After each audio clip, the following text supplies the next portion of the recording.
Welcome to the explainer. You know, there's this invisible language that's running pretty much everything you do online. I'm talking about your shopping cart, your bank account.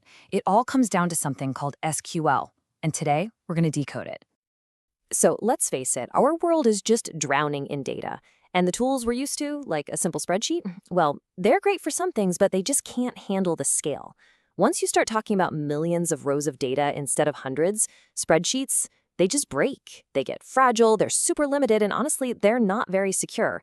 We clearly needed something bigger, something better.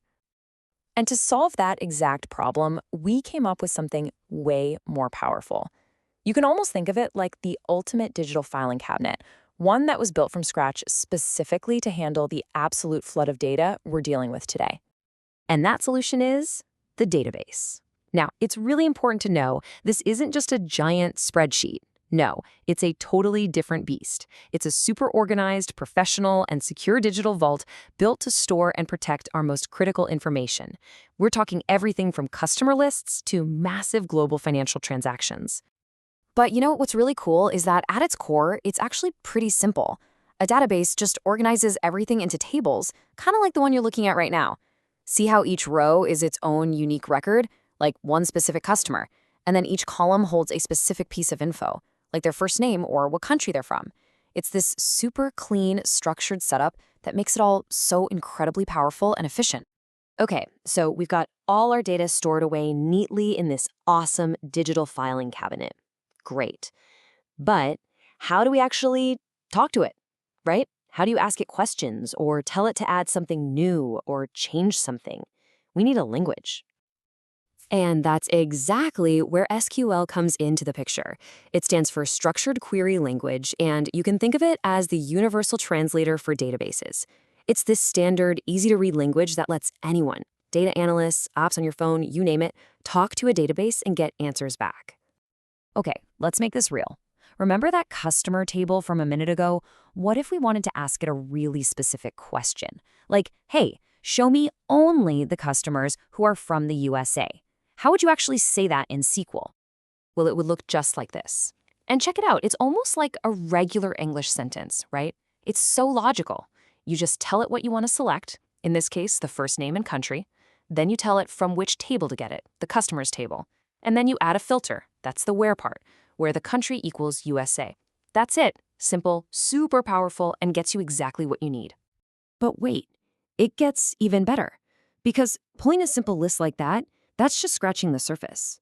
The real magic of SQL is how it connects different pieces of information to turn all this raw data into something you can actually use, real insights. This is where SQL really flexes its muscles, by connecting the dots between different tables. So we can take that customers table we had, and then instantly link it to a totally separate table that has all the orders. By joining them, we suddenly get a complete picture. And now we can ask much more interesting questions, like, hey, what are our best customers actually buying? You just couldn't do that if the data was stuck in separate places. And honestly, this is where it feels like pure magic. We're going way beyond just making lists now. I mean, can you imagine trying to go through millions of individual orders by hand? It's impossible. But with SQL, you can take all of that insane complexity and just boil it down to one single clear answer. So for example, with just one single command, one query, SQL can zip through millions of orders, group everything by category, add up all the sales, and then boom, give you a simple chart just like this. Right away, you can see that bikes are killing it. We just went from a mountain of raw data to a real strategic insight we can act on. That's power. And here's the kicker. This stuff isn't just for tech geniuses or data analysts in some back room. SQL is the invisible engine that's running quietly in the background of almost everything you do online every single day. Think about it. Every time you search for a product on Amazon, scroll through your social media feed, check your bank balance, or even read a news story with a cool data chart, yep, you can bet there's an SQL query working its magic behind the scenes. It's fetching, filtering, and serving up that info to you in the blink of an eye. It's managing everything from your shopping cart to entire global supply chains. So you see, SQL is so much more than just a bunch of code. It really is the language of data. And getting a feel for how it works helps you understand how our whole modern world is put together. Which really just leaves one final thought. Our world absolutely runs on data. So if you could speak its language, what questions would you ask?